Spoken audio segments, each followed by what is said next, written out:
Greetings, my friend. It's Elliot here, and this video today is about you because I want to thank you for being a part of this channel. If you're watching this video right now, you're probably subscribed to this channel, and we recently surpassed a pretty big milestone. We passed 3,000 subscribers, which totally blows my mind. I unfortunately have no champagne to celebrate with because I spent the champagne budget on Blu-rays, but I decided to ask you to submit questions to me so that we can run a little Q&A in this video. To my great surprise, loads of you submitted questions, so I'm going to try and get through them as rapidly as possible in this. If you didn't manage to submit a question to me, or if something else has popped into your mind, don't worry, just drop that question in the comments below and I'll hopefully be able to get round to you. Anyway, I'm doing my usual rambling. Let's just get on to the questions. First up, I've got some questions from Rico, and now he's asked me 4 questions, and that's okay because he has been a massive support on this channel, watching every video, commenting on pretty much every video. So, what films have you introduced to loved ones / family that they hated or loved? Off the top of my head, I introduced the film Brick by Rian Johnson to my mum, and she hated it. And on that viewing, I really didn't like it as well. So that's one that sticks out. I went to see the Darren Aronofsky film Mother with my brother, and he hated it. He walked out, whereas I quite like that film. And then films that I've introduced to family that they've loved. Well, a prime example of this is my podcast with my dad, My Dad versus World Cinema, which we will be resuming soon. We're just getting the gears back in motion now. But yeah, so many of the films that I showed my dad during those podcasts, he's really loved and connected with. He particularly loved the first part of Kieslowski's Decalogue, and he loved El Sur and Madame de, and all of these different films. And then I introduced my sister to Hausu on the podcast as well, and she loved that. So that's how I'd answer that question. Second question, when did you decide that Barry Lyndon was your favourite film? What was your initial reaction after watching it? So I only decided it was my favourite probably on the 3rd watch, and I remember initially not connecting to it that much. Like, I recognised that it was well made, but like a lot of people, I think I was bored and I didn't get what Kubrick was going for. But it lingered with me, and then I watched it again and again, and I got to see it in the cinema. Yeah, so it was probably after a few watches that it actually clicked with me. What films do you hate that everyone seems to love, and what films do you love that everyone seems to hate? Okay, this may not be the best answer for this, but a film that I don't connect with as much as many people is the film The Third Man by Carol Reed. And that's because each time I've watched it, I really don't like the soundtrack in that. And I know the soundtrack is iconic, but for whatever reason, it just grates on me. What films do I love that everyone seems to hate? I really love the early films of Adam Sandler. And then last question from Rico, what films disturbed you? Well, ones that come to mind, The Exorcist, for sure. Recently watching Midsommar by Ari Aster, that's really disturbing. The next questions come from my friend Pavel. Pavel asks, what are some respected filmmakers generally considered masters of cinema whose style or films in general you don't like? Some filmmakers that I still have trouble connecting with, Jean-Luc Godard, especially his later works, I really have trouble. From La Chinoise onwards, especially, it's not that I'm going to say I don't like them, I just really have trouble. Yeah, other than Jean-Luc Godard, I can't think of anything off the top of my head. I do like some of his films though, like Contempt I really do like, but I'd say his later works, which I know a lot of people do like, I don't like. Second question from Pavel, what would you say is your greatest cinematic blind spot? The most famous, respected films you haven't seen, or the most respected filmmakers you haven't seen anything from? I think because I've been so voracious in my cinema viewing over the last few years, I have touched base with most of the really big directors. So I can't think about a director I'm not too familiar with. I mean, there are some really, really big, Best Picture winners at the Oscars that I've not seen. Like, I've not seen The Sting, which a lot of people have recommended me in the past. There are some films that I've not seen for years and years, to the point where I've forgotten a lot of them. And that's big films like Jaws. I've not seen Jaws. I've not seen Jaws since before I really got into film, when I wouldn't appreciate it at all. I just kind of knew it as that silly shark film that was on TV. I've been pretty good in kind of exploring a lot, maybe not as deep as some other people, but exploring the surface of a lot of cinema, if that makes any sense.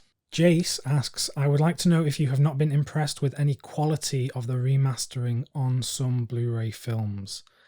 Yes, there have been a lot of Blu-rays that I've bought, and they have been shocking in terms of quality. One particular film actually that comes to mind is the Terminator 2 UHD 4K disc done by Studio Canal. That looks terrible. That looks horrible, to the point where I wouldn't advise anyone to get the 4K of Terminator 2. Armand the Vampire asks, I would like to know how you define your favourite movies. Because what he's saying here is that favourite movies, is this the same as greatest movies of all time? To me, I would say no. Like, some of your favourite movies could be maybe considered the greatest movies of all time, but again, then you're getting into philosophical questions about the subjectivity and objectivity of art. You know, can a movie objectively be said that it's a great movie? A favourite movie for me is one that I just have a great time with and that I want to revisit again and again, and that I love. So it doesn't have to be, you know, a film that a lot of people would consider great. So it could be the early films of Adam Sandler, for example. You know, they could be some of my favourite films. Isaac Dunn asks, how did I fall in love with cinema? I fell in love with cinema through collecting Blu-rays, which might sound like the backwards way to get into it. Usually people fall in love with collecting Blu-rays because of cinema, but it was the opposite for me. I've said before that only a few years ago, I wasn't into cinema.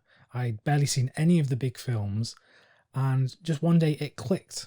I was like, gosh, I've not seen Pulp Fiction and The Godfather and Fight Club and Taxi Driver, and all of these people constantly reference these films, so I should really watch them. Discovering the Criterion Collection and all of these other boutique Blu-ray labels, that really ignited the spark, because it felt like I was discovering films from the past, like even from before I was born, and they were having a deep effect on me, and they were educating me about the world and history and making me feel lots of emotions. Yuffie721 asks, I would like to know your opinion on physical media dying. I don't think physical media is dying, and I think there's going to be a swing back. Like, people are going to eventually want physical media more, and we're seeing this with records and vinyl collecting. That's growing and growing as time goes on, and I think we're going to see that with films as well. People will always want something physical to collect and have on your shelf, so I don't think it's ever going to die. Shane Harrison asks, what's your top 5 favourite Blu-rays or sets in your collection? I mean, it's probably easy for me to answer that with my 5 favourite films, but I'll try not to do that. But yeah, my Barry Lyndon Blu-ray from Criterion is definitely a prized possession. I really love the BFI Blu-ray set of the Carl Dreyer films. I love the Three Colours trilogy. I love my Paris, Texas Blu-ray from Criterion. And not a single film, but I love all of my Studio Ghibli steelbooks. Luca Zach Forever asks, when will we see again the beautiful podcast with your father? Very soon, probably after launching this video. I would say within the next week or two. So we got big plans ahead for the podcast. Sean Kenny asks a question which was similar to one before. What's a film that you love that's genuinely viewed as being bad? I love all of the Austin Powers films, so I'll go with that. My friend Scott asks, have you at all made any conscious changes to your buying habits since lockdown began? I've become more particular with what I'm buying. I'm not buying like a big broad selection of stuff. But unfortunately, during lockdown, there's been so many sales that I've been kind of pulled into, from Criterion, Arrow, BFI, all sorts. Edgar Benito asks, what are your least favourite movies from Eureka's Masters of Cinema and why? Oh, an easy answer for this would be Fear and Desire from Stanley Kubrick. Even though it's Kubrick, it's not a great film and not one that I want to revisit a lot. Sin Sin asks, what are your thoughts on the films of Roy Andersson and his particular style of filmmaking? I'm going to be honest with you, I'm not the biggest expert on Roy Andersson. I've only seen his films like at a glance in bits. I do have his box set from Artificial Eye, but honestly, I don't really have any thoughts on Roy Andersson. I need to fully get into his works more. But from what I did watch, he has an interesting sense of humour in his films, I'll say that. Horror in TOJ asks, what is your favourite horror film? I'd probably go with The Exorcist. The Exorcist or The Innocents, the Jack Clayton film. Brilliant, absolutely brilliant. Closely Watched Films asks, which countries aside from the UK and the US would you say you watched the most films from? I would say it's probably Japan. I watch a lot of Japanese films. I watched the classics from Kurosawa, Ozu, Mizoguchi, Kobayashi, and I also like to watch a lot of the genre films. I like the films from Takeshi Kitano, Kinji Fukasaku, Takashi Miike, so I'd say probably Japan. And then another question from Closely Watched Films, and it's YouTube related. Do you meticulously plan your videos out ahead of time, or do you prefer to have a basic outline and then go with the flow? I don't plan these videos at all, but beyond picking some films off the shelf or watching some films in advance, these videos are not scripted. I mean, if you think they look scripted and they look well structured, that's a miracle. Iododendron asks, how the heck can you afford all these movies? I have a job, so I work full time. And then movies is pretty much my only hobby, my only pastime. So I pay my bills, I save a bit of money each month, and then the rest of the money goes on Blu-rays. So yeah, that's how I afford it. Lawrence asks, what do you think about the changing business models around movies, and do you think these changes will impact the nature of the content significantly? Will we see more risks taken, more creativity? In terms of the creativity of filmmakers, yeah, I think certain filmmakers are given much more creativity by the money that they're offered from these online platforms. Like an example would be Martin Scorsese with The Irishman. He couldn't get that money anywhere else until he came to Netflix, and they were more than happy to give him the money because they knew it was going to be a big success on their platform, and it was. So in many ways, some of the streaming platforms are going to lead to films that otherwise wouldn't be made being made. So it's good in that respect. Brad Rosa asks, do you like Japanese cinema and what are your favourites? Yeah, I already mentioned that I watch a lot of Japanese cinema. My favourite films would be Harakiri from Masaki Kobayashi and Tampopo from Juzo Itami. The Fleece asks, when does the 2 for 25 Criterion deal end? I think it's already ended by now, to be honest. I'm recording this video a few weeks after I asked this. Alex asks, will you ever do an in-depth Blu-ray collection but release it in parts so it doesn't tire you out? Yeah, so I'm thinking of doing an entire Blu-ray collection, but I will have to do it in parts because I don't have the energy or stamina to stand there for like 5 or 6 hours talking about every film, because even doing these videos, my voice goes a bit croaky. So I do plan on doing that, just I don't know when. Akira asks me a few questions. What films do you recommend for film students? I'd say just explore the Criterion collection and Criterion channel, and you'll soon start picking up different ways of making movies, and you'll start learning just through watching, I would say. Next question, Criterion films to start collecting. Honestly, just have a look at the collection and see if there's any filmmakers that you already know and like, and buy more of their films. Find out who they were influenced by, and odds are they're already in the Criterion collection. So, for example, if you like Wes Anderson, you could look at the films of Yasujiro Ozu, because Anderson was inspired a lot by Ozu. Thoughts on Criterion September film lineup? Excellent. A film that needs Criterion restoration or release, I'd go with the Brazilian film A Dog's Will. Best way to view films? On Blu-ray. And question 6, how to review a film? I have no idea. What I do on this channel, I'm not reviewing films, I'm just kind of spewing. Nicole asks, best films to watch in June? Barry Lyndon. MovieTube DK asks, how did you start collecting Blu-rays?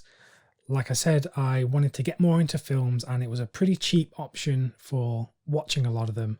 So I just started going to the shop and buying as many as I could. Do I own any 4K Blu-rays? Yes, I own quite a lot of them. Who is my favourite director? Off the top of my head, I don't have one. I honestly don't have one. I really love Kobayashi. I love Kubrick. I love Antonioni, Ozu, Truffaut. Yeah, I can't just pick one. What are your opinions on Turkish films?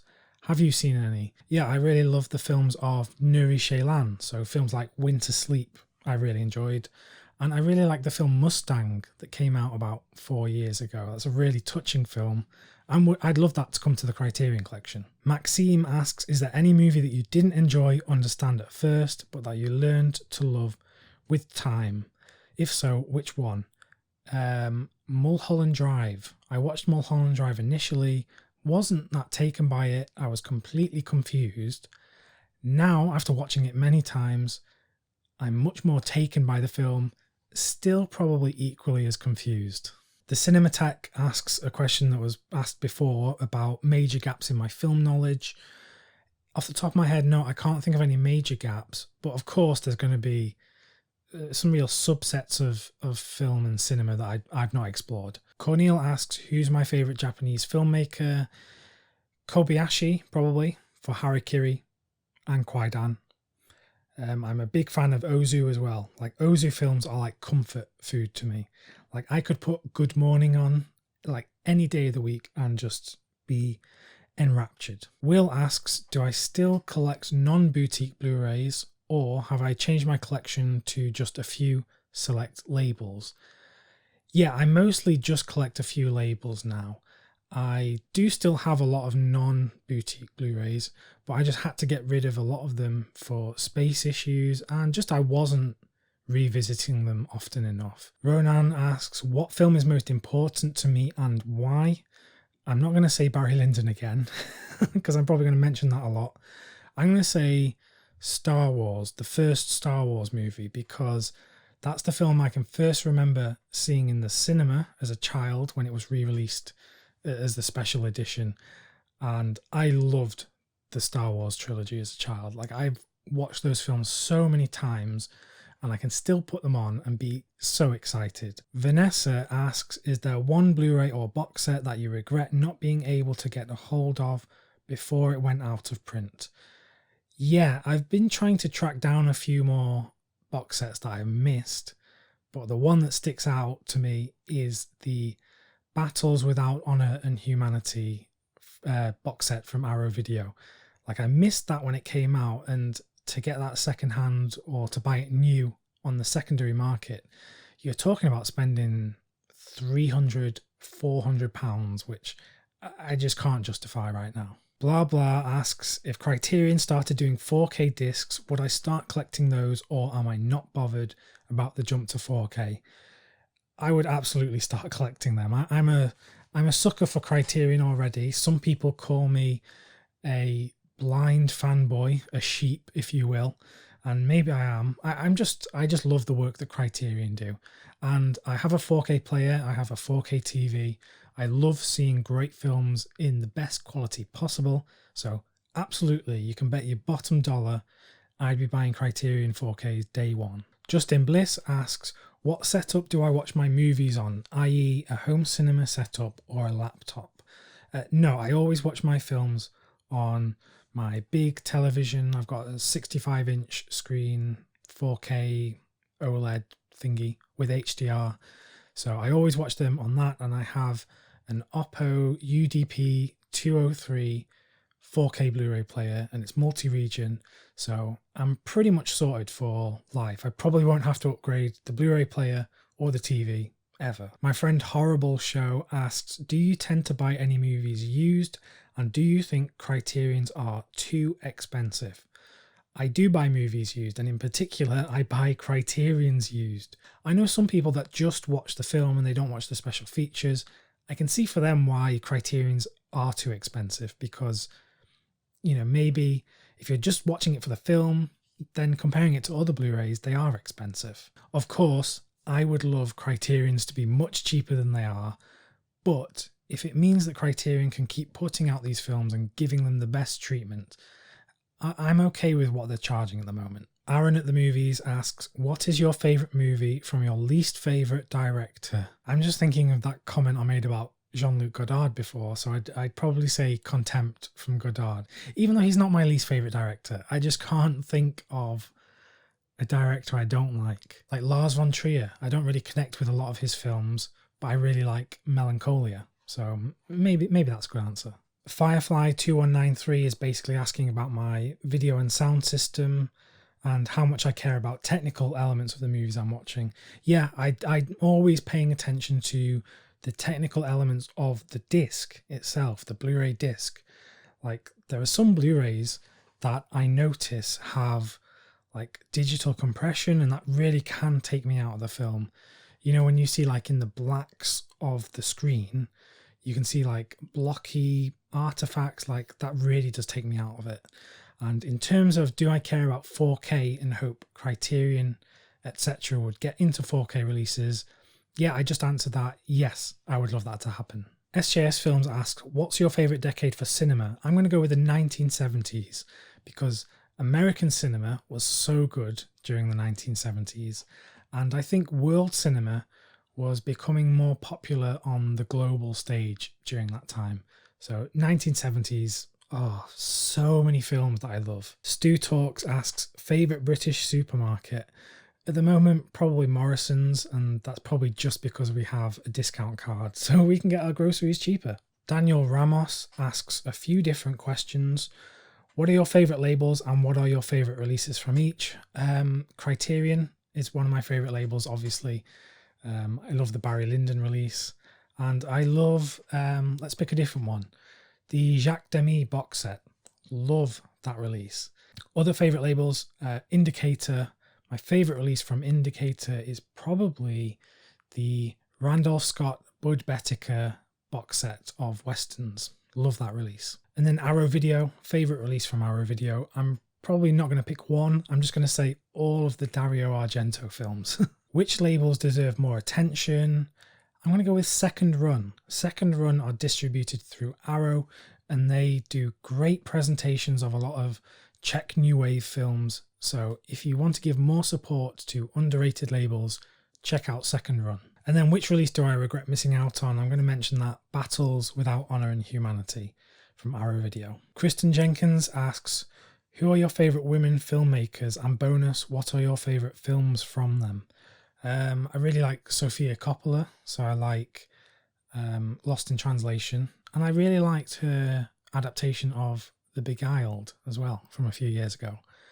I'm getting more into Agnes Varda, and I'm really looking forward to the Criterion box set for that. And I'm going to go with a bit more of a mainstream one. I'm a big fan of Catherine Bigelow's films, like The Hurt Locker, I think is a great film. Mrs. Baylock's Video Emporium asks, do you think the big studios should lease the rights to their films to boutique labels more often? Absolutely. I would love some of the bigger films to get the attention from these boutique labels, for sure. I think at the moment it's just a rights thing and it's just a money thing.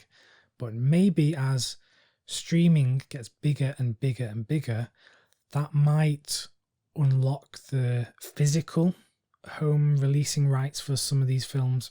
I'm not too sure on how it all works. And then lastly, I've got a question from Heath Bennett. Heath asks, what film do you think has had the greatest impact on you, whether it be how you felt emotionally while watching it, or a new lesson or ideology learned from the view? Certain films that I can recall having really big emotional impacts to.